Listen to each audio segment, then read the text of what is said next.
Oh, hello. Welcome to the planet Earth at this holiday season. Oh, nobody's perfect. But that was easy, wasn't it? I wish everything that happens on Earth was that easy to fix. And that's what this story is all about.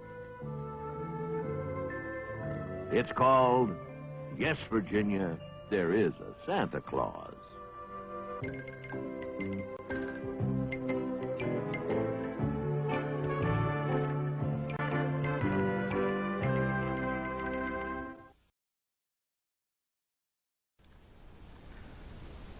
We take great pleasure in answering thus prominently the communication below, expressing at the same time our great gratification that its faithful author is among the friends of the Sun.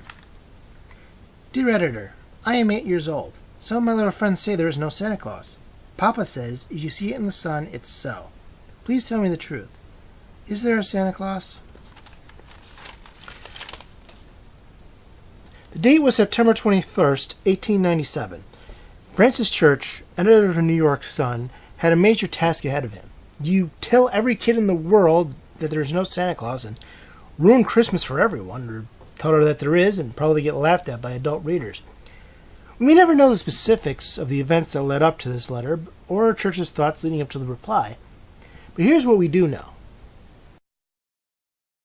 Then 3-year-old Virginia O'Hanlon sent a letter to the New York Sun. The letter and Church's response became famous. The Sun reprinted it every year until it folded in 1949. The one on the shelves today bears its name, but it's not the same paper. O'Hanlon would go on to marry and, sadly, divorce, become a teacher and a principal, until her death in 1971. Her childhood home was rebuilt into the studio school, although I believe they've moved since then and still has an annual tribute to O'Hanlon. According to her grandson, James Temple, she considered the response more important than her question. Francis Church passed away in 1906, and due to the Sun's policy, was never pointed to as the writer of the response until his passing. The editorial has been reprinted in numerous papers every Christmas, and there are live readings every year. Numerous retellings of the events surrounding the letter have been done in cartoon and live action. I admit there's only one I've seen and have any interest in.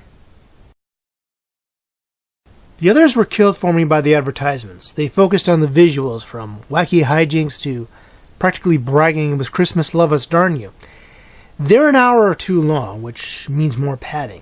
This is a true story, and the more you embellish, the less accurate it is. Hollywood has enough troubles with that. Just look at the Dr. Seuss movies. The one I gravitate to was produced and directed by Bill Melendez.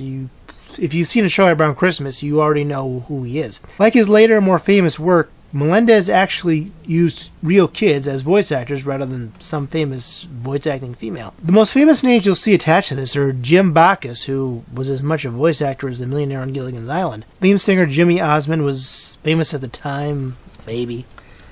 Well, I admit the show hasn't aged well, which may be why there's no DVD release as of this video, and like A Charlie Brown Christmas, some of the audio editing to get the kids to say their lines right or obvious spots, and it has a share of incorrect facts. It's still an overall decent telling of what might have led Virginia to write the letter. But using actual kids who actually talk like kids, it has that extra sense of believability and draws you in. It's worth a watch if you see it online or come across the VHS release, or if they finally do make a DVD release. I just did the wrap-up, didn't I? Okay. I've done a few of these. I can figure this out. Okay, I have it. There's a question that comes up for parents and other people every Christmas, whether or not to tell kids about Santa Claus. Then you have those kids who want to not believe in anything because they think that makes them more grown up, even though they aren't old enough to stay up past 8 p.m. So let's take this possible sequence of events and ask that question. Should you tell your kids there is a Santa Claus? Our introduction to Virginia and her little friends begins in school. The teacher has the kids write a composition for the school Christmas party, with the best being read on stage during the event. Virginia pops up and enthusiastically says she wants to write about why she believes in Santa Claus, although she admits she really doesn't know a lot about him. This earns her endless teasing from a boy named Billy. Because he's practically grown up, and the more grown up you are, the less things there are to believe in. You should hear my brother Jim. He's 14 and he don't believe in nothing. Anything. That either. Sounds like a very sad young man, believing in nothing. Well, if there was a Santa Claus, and he did bring you a big brother, You know what your big brother would tell you? No. He'd tell you that there is no Santa Claus. Kid, that bit of logic should be confounding even you. If Santa brought our big brother, wouldn't that prove there is a Santa? That's not being grown up, that's being an idiot. This begins Virginia's mission to find out once and for all if Santa is real. However, every adult stereotype she asks, from the Irish policeman, Is there a Santa Claus? Have you ever seen him? Oh, well, I've never set eyes on leprechauns either. And I just know they're there. to the Jewish man running the candy shop, What's not to believe? Maybe he'll come by me in the store sometime. And bring you a gift? Oh, no. If Santa Claus comes by me in the store, I'll give him a Hanukkah gift. to the Chinese boy's father who runs the Chinese restaurant, Little grasshopper, it is written, if one believes, then it is so. Thank you, Father. I myself have not seen him, but if he is, as you describe, big and, you know, then he will undoubtedly avail himself of a meal at our most humble restaurant. to Virginia's father, aren't really giving the girl a straight answer. Her dad's response is nice, though. You see, there are always people who are non-believers, not just children like your friends. Grown-ups, too. People who don't believe in anything they can't see. There have always been people like this. Remember the stereoptic and slide set Santa brought you last Christmas? Now, here's a better example of what I mean. Take a look. What do you see? The Nina, the Pinta, and the Santa Maria. Columbus. That's right, Virginia.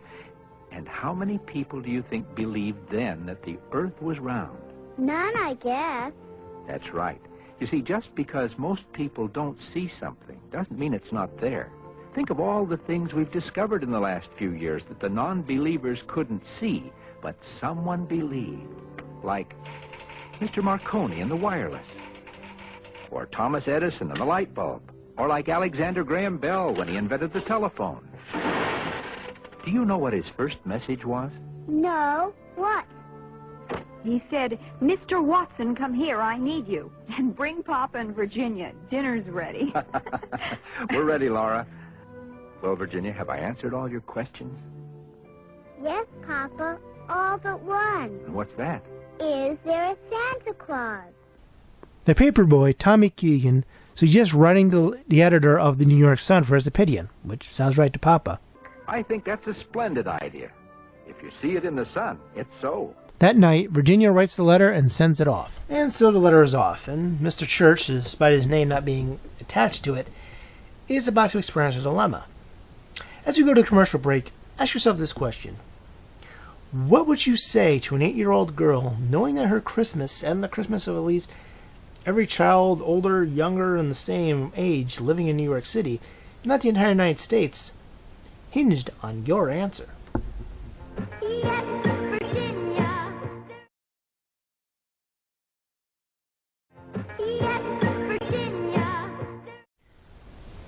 The real Francis Church was the lead editor of the New York Sun when Virginia's letter arrived on his desk. Now, previously, he and his brother Conrad established the Army and Navy Journal and Galaxy magazine. He's no rookie when it comes to this by the time this letter arrives. Now, because of the Sun's policy, there's no interview asking him what he went through mentally, trying to decide what to say, or how long it actually took after Virginia's letter arrived. Church had been a war correspondent during the Civil War, and he had wrote many editorials. This one was only the 7th on the page, right after the announcement of a chainless bicycle. And we can guess how well that invention went. So why did this one response become such a famous work? And does this special really demonstrate how tough it was to answer? According to the story, Mr. Church was in a rather grumpy mood when he received the letter. He tries to pass it off, while at home, little Virginia scours the editorial page, relevant for any kid not looking for the comics, hoping to see the response. The next day, Tommy comes by, hoping to convince Mr. Church to write a response, after mentioning he'd like to be an editor himself someday. Tommy is able to win Mr. Church over, convincing him to write some kind of response. In this story, Mr. Church has no family, but the newspaper. Meanwhile, Virginia is still waiting for her answer, and she's losing hope. Tommy's family is also winning over Mr. Church, as well as the boy, and Church is now determined he will come up with a response, which he does during the pre-car cab ride home, surrounded by the sights and sounds of Christmas we don't see enough of nowadays. The next day isn't enough for Virginia, however, as Billy's teasing and her disappointment about the letter not being answered is pushing her little heart to the breaking point. She declares she wants nothing to do with the boy and his tag-along, even when they try to apologize for going too far. Back at the Sun, Tommy watches as Mr. Church finally writes his response to the little girl he never met, and as far as I know, never will. Remember, the Sun's policy and who wrote the editorial was never revealed until the man's passing. Later on, at the party, the winning composition took a backseat to, at long last, the reading of the editorial for the whole class, which was again not the lead in real life. See, even this special is messing with known facts, and it only had a half hour. Remember, the original editorial was written in September, a bit early for a Christmas party. The teacher reads the letter, although the special slips from her voice actress, Susan Silo, to a nice, if edited for time reading by Sidney Miller. Every character we've met in the story is at the party, and all are touched by Mr. Church's words. Virginia not only accepts Billy's apology this time, but even agrees to his request to carry her books. And that's how it happened, right? Our narrator wouldn't lie to us. He's Santa Claus, after all. The letter's been reprinted numerous times over the years. I have an actual copy of the letter. But before I answer the question at the top of the review, I'd like to read it. Fair warning, though. I have a tendency to tear up from this. Yeah, I'm one of those people who actually takes his glasses off to read. Once again, the letter is... Dear Editor, I am 8 years old. Some of my little friends say there is no Santa Claus. Papa says if you see it in the sun, it's so. Please tell me the truth. Is there a Santa Claus? Signed, Virginia O'Hanlon, 115 West 95th Street. Virginia, your little friends are wrong. They have been affected by the skepticism of a skeptical age. They do not believe except they see. They think that nothing can be which is not comprehensible by their little minds. All minds, Virginia, whether they be man's or children's, are little. In this great universe of ours, man is a mere insect, an ant, in his intellect as compared with the boundless world about him, as measured by the intelligence capable of grasping the whole of truth and knowledge. Yes, Virginia, there is a Santa Claus. He exists as certainly as love, and generosity, devotion exist, and you know that they abound and give to your life its highest beauty and joy. Alas, how dreary would be the world if there was no Santa Claus. It would be as dreary as if there were no Virginias. There would be no childlike faith then, no poetry, no romance to make tolerable this existence. We should have no enjoyment except in sense and sight. The external light with which childhood fills the world would be extinguished. Not believe in Santa Claus. You might as well not believe in fairies. You might as well get your papa to have men to watch in all the chimneys on Christmas Eve to catch Santa Claus. But even if you do not see Santa Claus coming down, what would that prove? Nobody sees Santa Claus, but there is no sign there's no Santa Claus. The most real things in the world are those that neither children nor men can see. Did you ever see fairies dancing on the lawn? Of course not. But there's no proof that they're not there. Nobody can conceive or imagine all the wonders there are to be seen, are unseen and unseeable in the world. You tear apart the baby's rattle and see what makes the noise inside. But there is a veil covering the unseen world, which not the strongest man, not even the united strength of all the strongest men that have ever lived could tear apart. Only faith, poetry, love, romance can push aside that curtain and view and picture the supernal beauty and glory beyond. Is it all real? Ah, Virginia, in all this world, there's nothing else real and abiding. No Santa Claus. Thank God he lives and lives forever. 1,000 years from now, Virginia, maybe 10 times 10,000 years from now, he will continue to make glad the heart of childhood.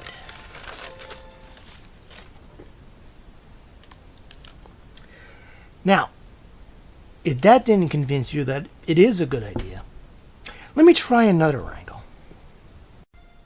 I'm no psychologist or anything, so take this for what it's worth. I'm just a guy who loves kids and wants to see what's best for them in the areas of imagination and developing creative thinking. That's something Santa Claus does.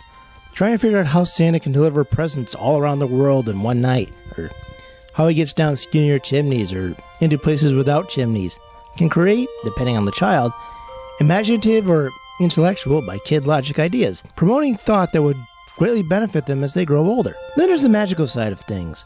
That sense of wonder that they get to meet Santa or see the presents under the tree. The tales of Santa Claus also serve as a positive example, something we're quickly running out of. Santa gives of himself, cares for everyone, especially children, and just wants to make everyone happy. In this cynical age, the legend of Santa Claus teaches love and compassion that harkens back to the real St. Nicholas, the original template for Santa Claus, right down to his name being adopted as one of Santa's. How many of us have heard the truth about Santa Claus without our worldview shattering, or hating our parents, or losing our abilities to believe? If anything, Santa is part of learning to believe. I, for one, will do the Santa thing with my future kids. And when they're old enough, encourage them not to ruin it for other kids. I think it's a great way to teach kids to reason, imagine, and be better people. That's so much fun. I think next year, though, I'm finally going to look at one of the many nativity stories that have been produced. We already know that story, so I've been going with other specials, but I think it's finally time. And I have a whole year to decide what that will be. Until then, a Merry Christmas for whatever you celebrate from BW Media Spotlight, and a Happy New Year to all. And remember, Christmas can be a magical time if you believe in the magic.